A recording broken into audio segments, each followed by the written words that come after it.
नमस्कार, मी शुभम. सर्वांचं प्रथमतः स्वागत करतो.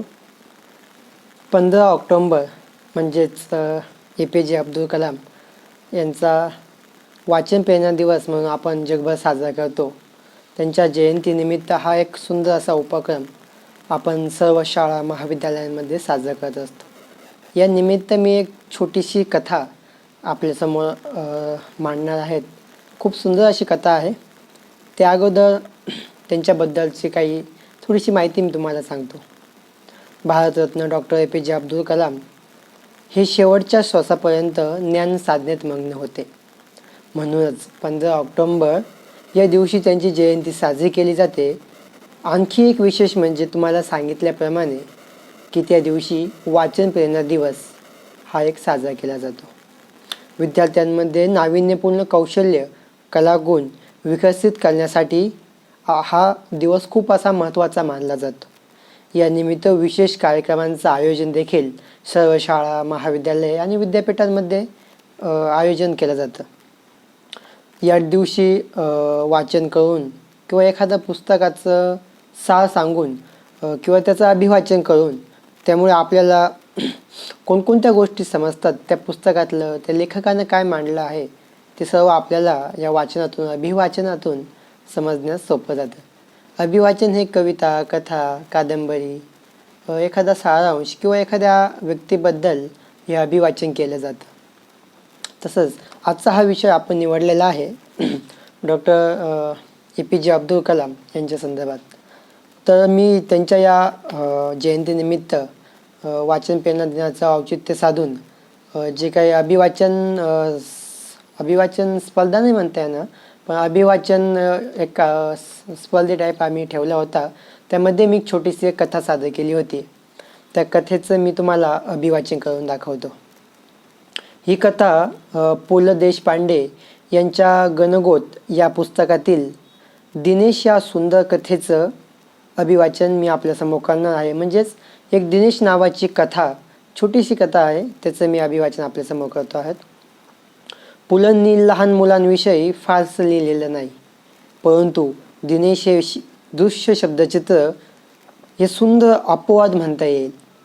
दिनेश हा पुलच्या मेव्हण्याचा डॉक्टर ठाकूर यांचा मुलगा. हे कुटुंब त्यांच्या शेजारी असल्यामुळे दिनेश आणि पु ल देशपांडे यांचे संबंध खूप चांगले होते. म्हणजेच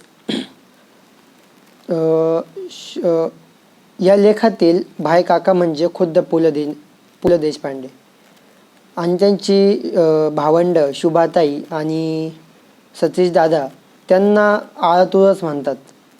माई आत्ते म्हणजे पुलच्या पत्नी सुनीताबाई. शिवाजी पार्कला दिनेशच्या वडिलांचं सुतिकागृह आहे. तेथील छोट्याशा बाळांचाही यात उल्लेख आलेला दिसतो. तर ऐकूया दिनेश नावाची कथा. दिनेश हा माझा मेव्हण्याचा मुलगा. आम्ही शेजारीच राहत होतो. हा वाढला माझ्या अंगाखांद्यावरच. एक तर माझ्या अंगाखांद्या एवढी ऐसपैस जागा त्याला मुंबईत शोधून देखील मिळणार नव्हती.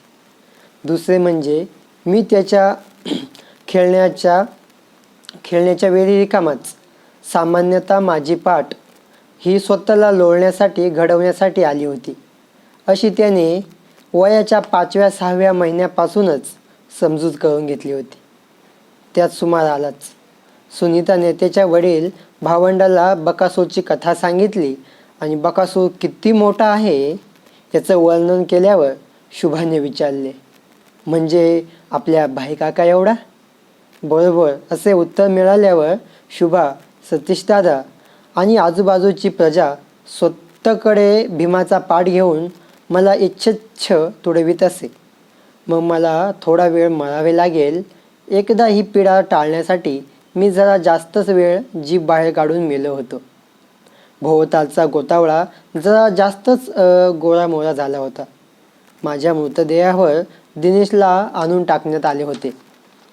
दिनेशने आजवर माझ्या पाठीचा उपयोग मैदानासारखा केला होता, पण त्या दिवशी मैदानाच्या त्या कोपऱ्यात आडुशासारखा केला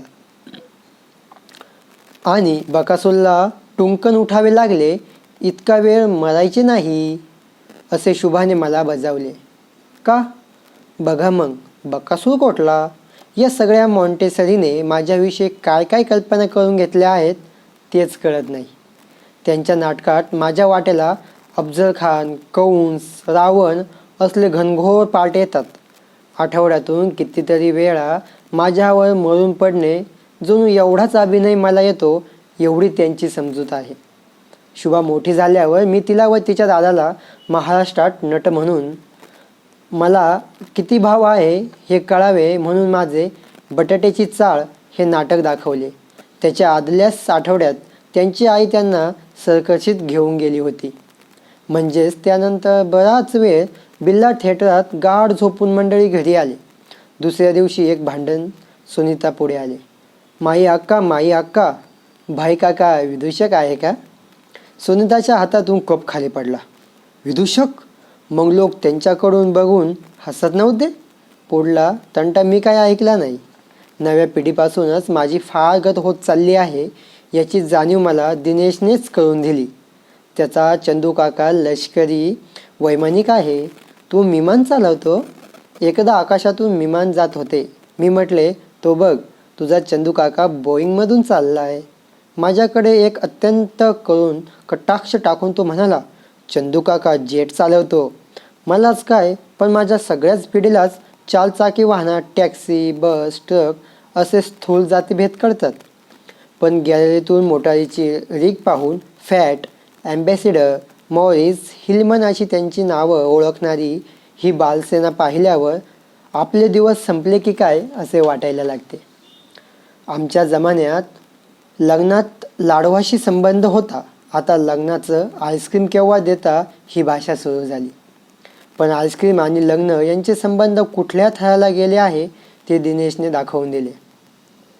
घरी आईस्क्रीम केले होते.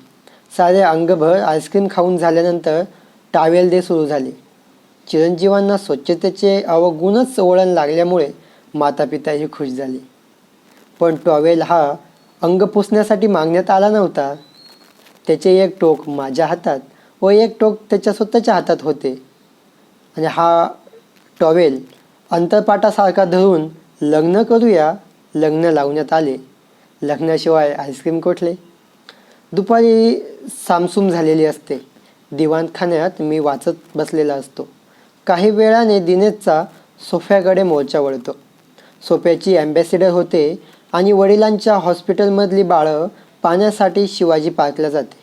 शिवाजी पार्कच्या बाबाचं नाव शहाजी पार्क याचाही शोध लागलेला असतो. कधी त्या सोफ्याची बस होते आणि लालीच्या बागेत जाते. मी तोंडावर पुस्तक ठेवून सारं काही पाहत असतो. खुर्च्याचे सिंह होतात, सोफ्याचा हत्ती होतो, फुलदाण्याचे पोपट होतात. मग हत्तीशी काय रे हत्ती अशी वगैरे बातचीत होते.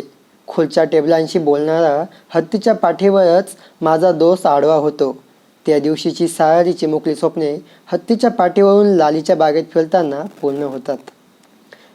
सोफ्यावरील दोन गुबगुबीत उशांमध्ये तिसरी ही उशी मिसळून जाते. जगातल्या साऱ्या कला निर्मितीचे रहस्य माझ्या हाती लागले असे वाटायला लागते. पण उडत्या म्हातारीच्या पिसासारखे ते रहस्य चिमटीत सापडेपर्यंत उडून जाते. बाळबोलीतल्या मंत्राने त्या दिवाणखान्याचे राणीचा बाग झाल्याचा एकच क्षण माझ्या हाती लागल्यासारखा वाटतो. एकच क्षण. तो क्षण घट्ट धरून मला सोफ्याच्या हत्तीवरून फिरता येत नाही. झोपेच्या गाडीतून बागेतल्या सरीसाथीच जाता येत नाही. अशा वेळी सोफ्यात आपल्या छोट्याशा चिमुकल्या देहाची मुटुकली करून पडलेल्या त्या मुग्ध कलावंताचा लाल चिटूक पावलांचा मुका घ्यावा वाटतो. अनिमिष नजरेने मी माझ्या निद्रिस्त मित्राकडे पाहू लागतो. काही वेळाने मलाच काही दिसेनासे होते. कारण माझ्या चष्म्याच्या काचेमागे कोण्या अज्ञात आनंदाचे दहिवळ लाटलेले असते. ही सुंदर अशी कथा दिनेश या पात्राची छोटीशी मी आपल्यासमोर मांडण्याचा प्रयत्न केला आहे. तर नक्की आवडली असेल तर लाईक करा, सबस्क्राईब करा आणि शेअर नक्की करा. धन्यवाद.